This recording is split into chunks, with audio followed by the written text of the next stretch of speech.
اسلام نے ہمیں دو قومی نظریہ پیش کیا ہے. قرآن بتاتا ہے دو قومی نظریہ کیا ہے. قرآن نے بیان کیا قل یا ایھا الکافرون، اے محبوب فرما دیجئے کافروں سے لا اعبد ما تعبدون، کہ میں اس کی عبادت نہیں کرتا جس کی تم عبادت کرتے ہو،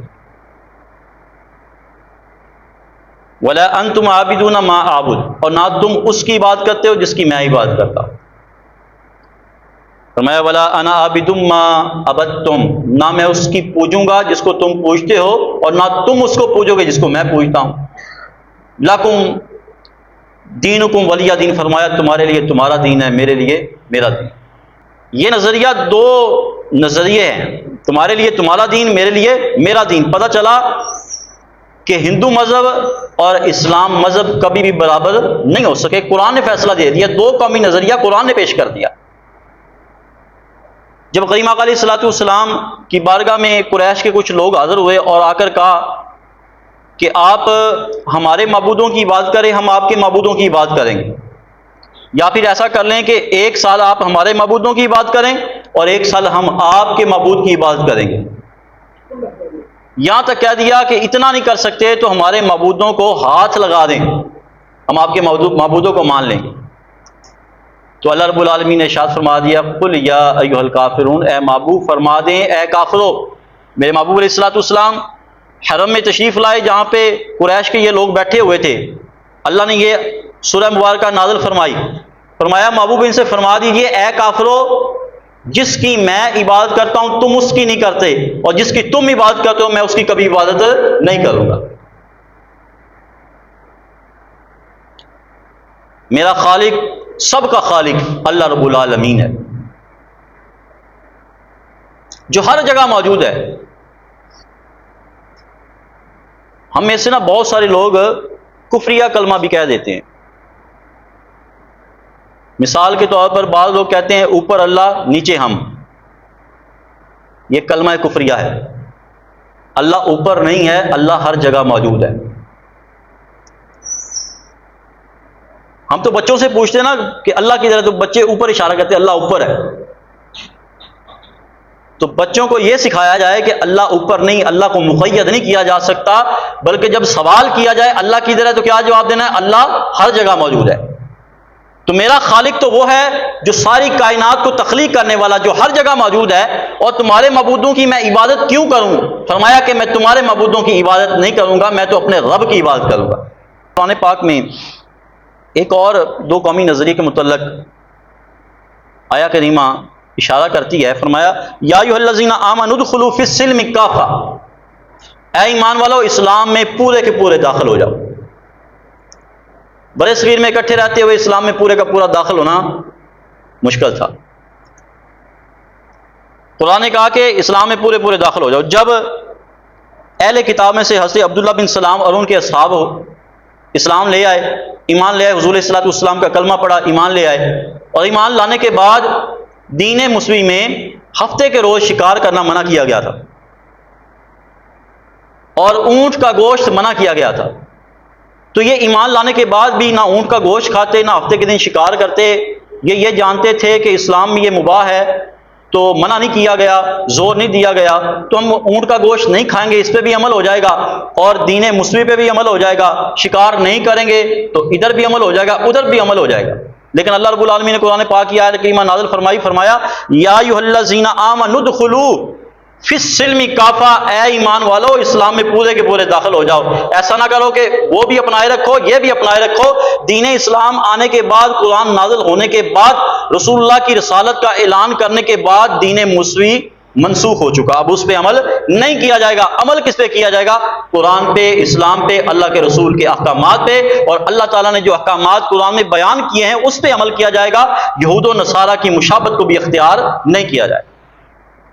یہ دو قومی نظریہ ہے کہ برِ صغیر میں رہتے ہوئے اکٹھے مسلمان اور ہندو کیسے رہ سکتے تھے، جب اسلام ہمیں خود دو قومی نظریہ پیش کرتا ہے. حضرت عمر فاروق رضی اللہ تعالیٰ عنہ ایک دن تورات لے کر نا حضور کی بارگاہ میں آ گئے اور کریم آقا علیہ الصلوۃ والسلام کو عرض کرنے لگے یا رسول اللہ یہ تورات ہے. اور پھر تورات کو پڑھنا بھی شروع کر دیا، میرے محبوب علیہ الصلوۃ والسلام کا چہرے مبارک کا رنگ بدل گیا۔ سیدنا ابو بکر صدیق بھی بیٹھے ہوئے تھے، تو آپ سیدنا ابو بکر صدیق نے جملہ کہا تمہیں عورتیں روئیں، یہ جملہ ارشاد فرمایا تمہیں عورتیں روئیں، تو رسول اللہ کے چہرے کو نہیں دیکھتا؟ سیدنا عمر فاروق نے جب چہرہ رسول دیکھا، حضور کے چہرے کا رنگ بدلا ہوا تھا، تو عرض کرنے لگے ردینا باللہ ربن و بالاسلامی، کہ یا رسول اللہ میں اللہ کے رب ہونے پہ اور اسلام کے دین ہونے پہ اور محمد رسول اللہ صلی اللہ علیہ وسلم کے ہونے پہ راضی ہو گیا۔ یا رسول اللہ میں راضی ہوں۔ میرے محبوب علیہ الصلوۃ والسلام نے ارشاد فرمایا کہ اگر اس دور میں موسیٰ علیہ الصلوۃ والسلام ہوتے اور لوگ ان کی پیروی کرتے تو وہ بھی گمراہ ہو جاتے۔ فرمایا کہ اس میرے دور میں اگر موسیٰ علیہ الصلوۃ والسلام ہوتے تو ان کے پاس بھی چارہ نہ ہوتا کہ وہ مجھ پہ ایمان لاتے اور میرا کلمہ پڑھتے۔ تو کریم آقا علیہ الصلوۃ والسلام نے بتا دیا کہ یہود و نصارہ، اسلام یہود و نصارہ سے بھی ڈیفرنٹ ہے، مختلف ہے، اور ہندو مذہب سے بھی ڈیفرنٹ اور مختلف ہے، اس میں بڑا فرق ہے۔ اس لیے بر صغیر میں دو قومی نظریے کے ہوتے ہوئے مسلمان اور ہندو کبھی بھی جو ہے وہ اکٹھے رہ نہیں سکتے تھے، ان کا گزر بسر نہیں ہو سکتا تھا۔ کیونکہ آج 9 اگست ہے، 14 اگست آنے والی ہے، تو آپ کو دو قومی نظریہ سمجھانا چاہتا ہوں اور نئی نسل کو بتانا چاہتا ہوں کہ ملک پاکستان حاصل کیوں کیا گیا، اس کے پیچھے محرک کیا تھا۔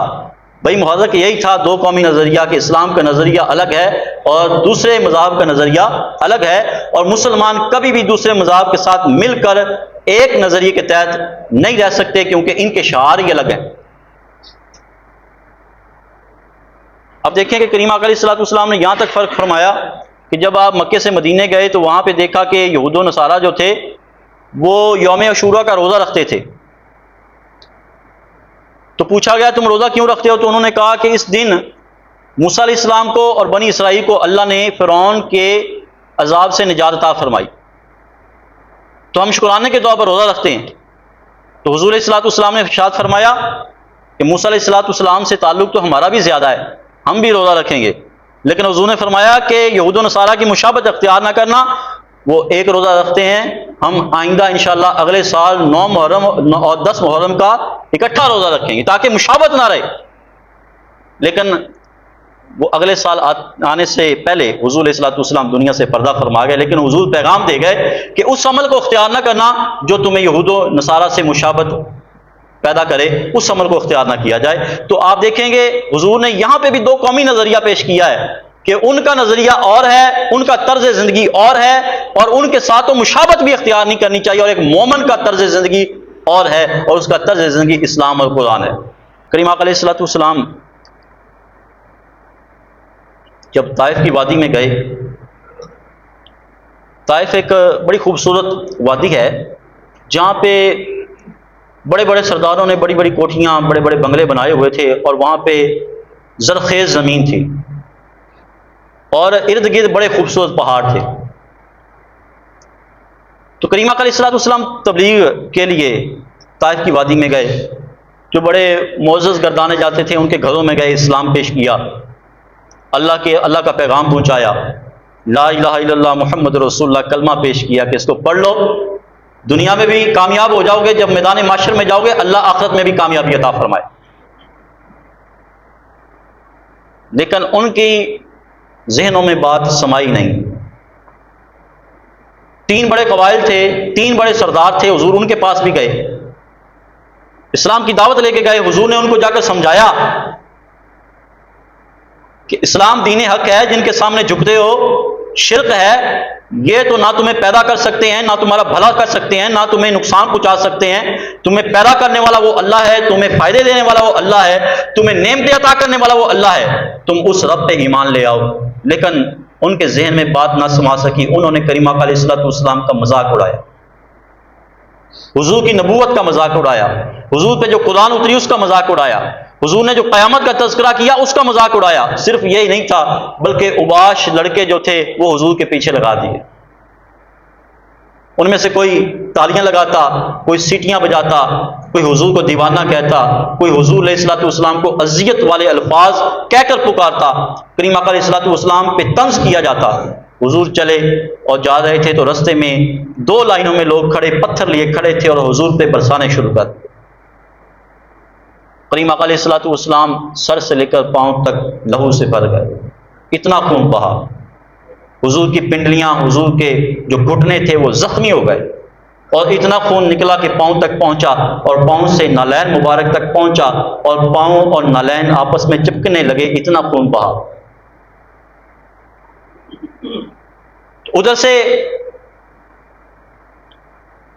ملک الجبل آ گئے، پہاڑوں کا فرشتہ آ گیا حضور کی بارگاہ میں، یا رسول اللہ آپ حکم کریں جتنے پہاڑیں اٹھا کر ان پہ پھینک دیتا ہوں۔ جبریل امین آ گئے حضور کی بارگاہ میں، اور یہ میرے مصطفیٰ کا امتحان تھا، آزمائش تھی، حضور کے صبر کی آزمائش تھی۔ میرے محبوب کو دیکھیں، میرے مصطفیٰ علیہ الصلوۃ والسلام نے ارشاد فرمایا یہ مجھے نہیں سمجھ سکے، یہ ایمان نہیں لائے تو ان کی نسلوں میں کچھ ایسے ہوں گے جو مجھ پر ایمان لائیں گے، نسلوں میں ایسے لوگ ہوں گے جو ایمان لانے والے ہوں گے۔ اور ایسا ہی ہوا، ان قبیلوں میں سے ایک بنو ثقیف قبیلہ تھا جس نے اسلام کو قبول کر لیا۔ حضور کا قول، حضور کی دور اندیشی اور میرے مصطفیٰ کی خبر صادق ہوئی کہ جو بنو ثقیف قبیلہ تھا وہ ایمان لے آیا۔ اور پھر اسی قبیلے میں سے ایک شخص تھا ثقفی، اس کے 3 بیٹے تھے جو بر صغیر میں آئے، انہوں نے اسلام کو پھیلایا۔ یہ 2 قومی نظریہ ہے۔ میرے مصطفیٰ اس وقت بھی جانتے تھے کہ ایک وقت ایسا آئے گا کہ اسی قبیلے سے، بنو ثقیف قبیلے سے لوگ اٹھیں گے اور وہاں پہ بر صغیر میں جا کر اسلام کی تبلیغ کریں گے اور لوگوں کو بتائیں گے کہ اسلام کا نظریہ کیا ہے اور غیر مسلموں کا نظریہ کیا ہے۔ تو اس کے 3 بیٹے آ کر بر صغیر میں آ کر انہوں نے اسلام کو پھیلایا اور لوگوں کو دین اسلام سمجھایا اور بتایا کہ 2 قومی نظریہ کیا ہے، اسلام کا نظریہ کیا ہے، مسلمان کا طرز زندگی کیا ہے اور مسلمان کس طرح زندگی بسر کرتا ہے، اس کے شعار کیا ہے۔ اب دیکھیں کہ حضور نے بھی تب یہ 2 قومی نظریہ پیش کیا ہے۔ اب 2 قومی نظریہ قائد اعظم نے بھی سمجھایا۔ آپ ایک جگہ پہ خطاب کر رہے تھے تو ایک ہندو نے سوال کر دیا کہ میرے سوال کا جواب دیں، جب مسلمان بر صغیر میں اکٹھے رہ رہے ہیں، طرز زندگی ان کا ایک جیسا نظر آتا ہے، رسومات ان کی ایک جیسی نظر آتی ہیں، اٹھتے بیٹھتے ہیں، اکٹھے رہتے ہیں، ایک ہی جو ہے وہ معاشرہ ہے، تو پھر آپ ہندوؤں کو اور مسلمانوں کو تقسیم کرنے پہ کیوں تلے ہوئے ہیں؟ آپ تقسیم کرنا چاہتے ہیں ہندوؤں کو اور مسلمانوں کو، جب یہ اکٹھے رہتے ہیں تو ان کو اکٹھا رہنے دیں۔ قائد اعظم نے جب یہ بات سنی نا تو خاموشی اختیار کی۔ اب جتنے بھی وہاں پہ لوگ بیٹھے ہوئے تھے، ہندو بیٹھے تھے، وہ طنز کرنا شروع کر دیا، مذاق اڑانا شروع کر دیا، ہنسنا شروع کر دیا، کہکا لگانا شروع کر دیا کہ قائد اعظم محمد علی جناح کے پاس اس بات کا جواب ہی نہیں۔ قائد اعظم نے پانی منگوایا، ایک گلاس منگوایا اور منگوا کر پانی پیا، باقی گلاس میں جو پانی بچا تھا وہ رکھ دیا، اور جس ہندو نے سوال کیا تھا نا اس کو بلایا، بلا کر کہا کہ یہ پانی پیو۔